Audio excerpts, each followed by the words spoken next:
preguntas, ¿no? Y dices, ¿cómo vivir un duelo? Hay dos formas o dos puertas de salida, ¿vale? Para vivir un duelo.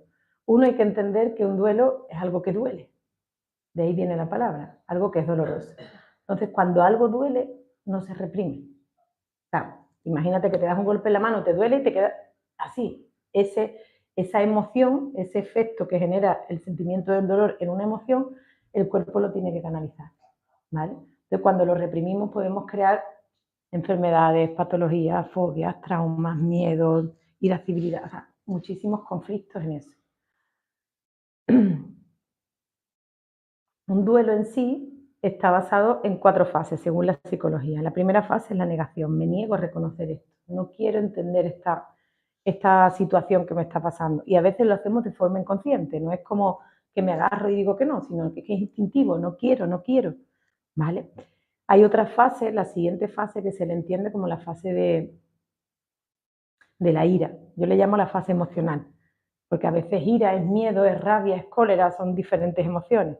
Y es como el por qué me está pasando a mí esto, por qué a mi ser querido le ha pasado esto, y entramos en esa bola de insatisfacción, de más dolor y todo ese tipo de conflictos que hay alrededor.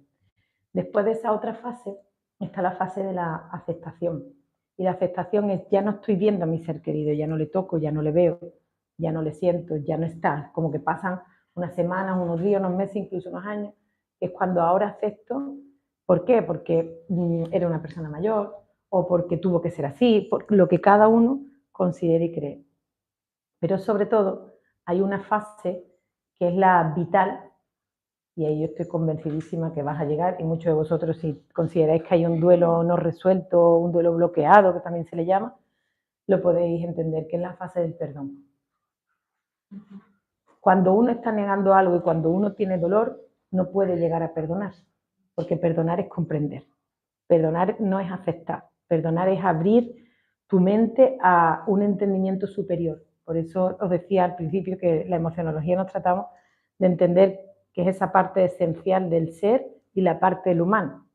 Porque el humano sí puede negarlo, después lo puede ir aceptando, pero el perdón, de hecho la palabra perdón significa per, que es total, y don es donar, es darme a la totalidad del ahora entiendo para qué está pasando esto en mi vida. Es verlo desde otro lugar, ¿vale? Entonces, esa es una primera fase, como se puede entender. Primero canalizamos lo que nos pasa, lo decimos, y la otra fase no es un camino más corto, pero es un camino más sano, o es un camino más de corazón. Yo te recomiendo que primero lo llores. O sea, es un instinto natural del ser humano llorar la pérdida.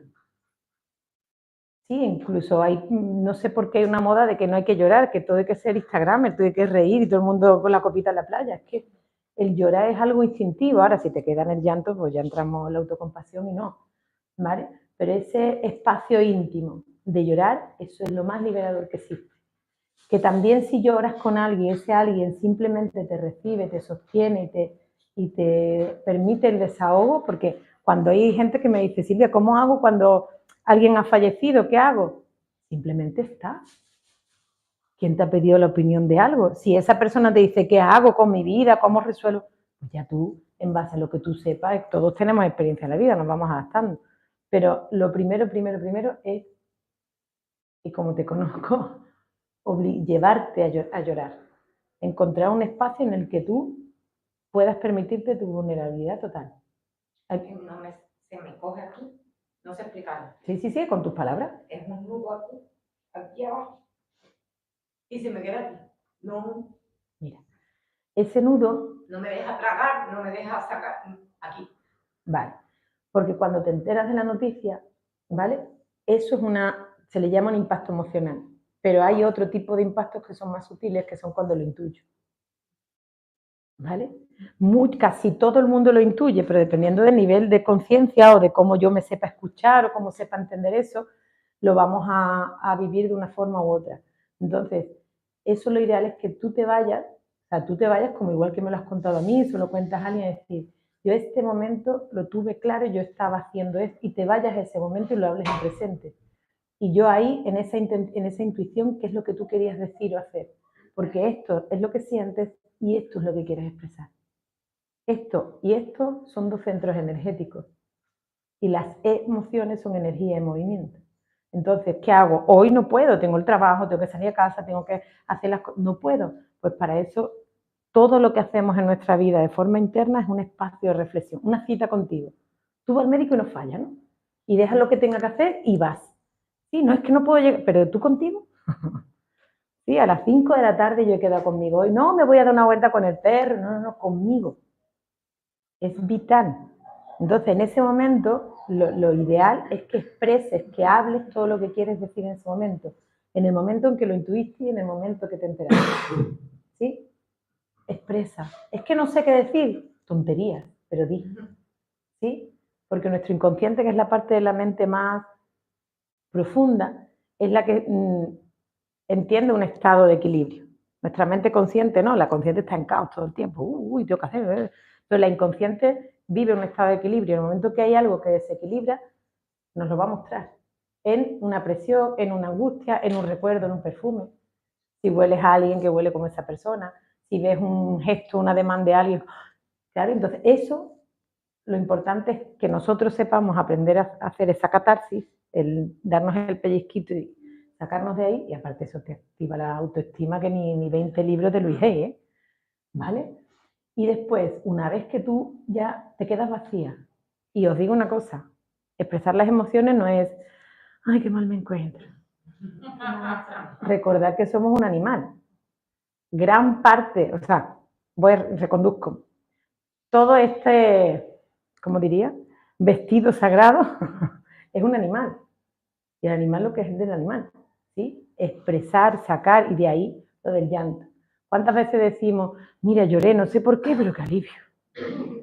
¿Verdad? O déjame que llore un momentito y ya te lo digo.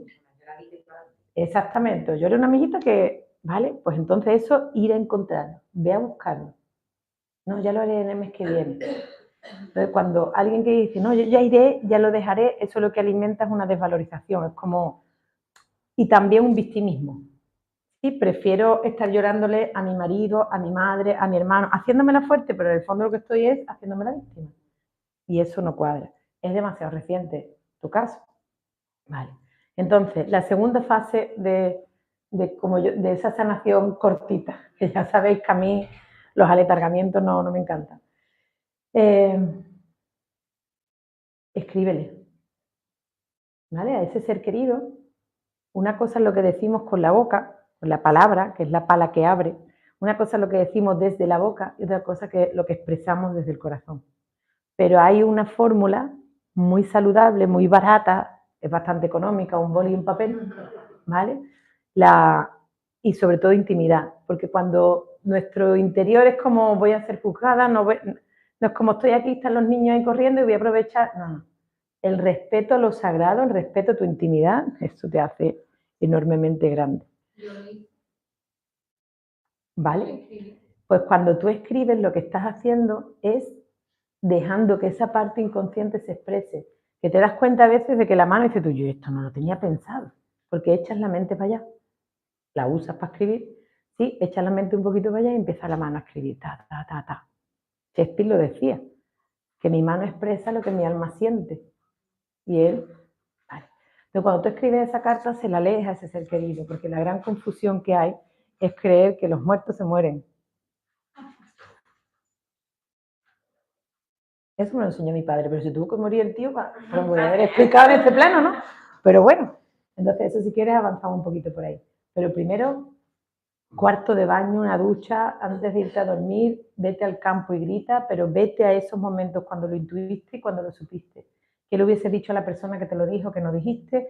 ¿Qué le hubieses dicho a alguien con esa intuición? Porque eso es un pozo de culpa. Eso lo quitamos. La culpa no existe en general, pero eso lo quitamos. Y luego con tu honestidad te sientas con ella. Y se lo lees en voz alta. Querida ser querido, quiero que sepas esto que no te dije o esto que te dije 1.000.000 de veces, te lo vuelvo a decir. Y al final, cuando tú termines esa carta, si lo consideráis, ponedlo con vuestras palabras. Cuando tú termines esa carta, voy a hacer todo lo posible para entender cómo seguir amándote. porque ahí no se acaba, lo que se acaba es lo físico, es el tocar, el oler, el ver. Pero si es, igual que aprendemos a conducir un coche y una moto, o a escribir y a leer, podemos aprender en cómo coexisten otros planos de conciencia, y no es espiritismo, simplemente sabiduría, ¿vale? Así de fácil. ¿Ok?